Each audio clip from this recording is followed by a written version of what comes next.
కొందరికి జీవితంలో కష్టాలు, నష్టాలు, అవమానాలు, ఇబ్బందులు, రోగాలు, వీటితోనే మొత్తం జీవితం గడిచిపోతుంది. ఎందుకో మరి వాళ్ళు అందరిలాగే పనుల్ని ప్లాన్ చేసుకుంటారు, కష్టపడతారు, సక్సెస్ కోసం తపిస్తారు.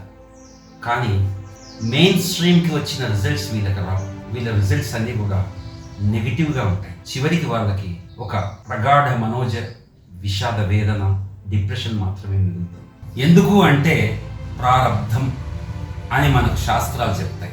ఒక హిందూయిజమే కాదు, బుద్ధిజమే కాదు, ఇస్లాం మరియు క్రిస్టియానిటీ కూడా ఈ ప్రారబ్ధం అనేటువంటి ఐడియాని, కాన్సెప్ట్ని, ఫిలసాఫికల్ కాన్సెప్ట్ని వేరే వేరే పేర్లతో సమర్థించాయి. ప్రారబ్ధాన్ని అంటే మన long forgotten past misdeeds that are now active in giving negative results.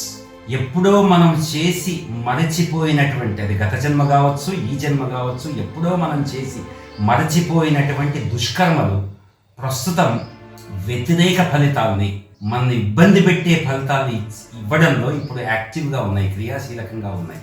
దాన్నే ప్రారబ్ధం అంటారు. ఈ ప్రారబ్ధం అవతార పురుషులను కూడా వదలలేదు.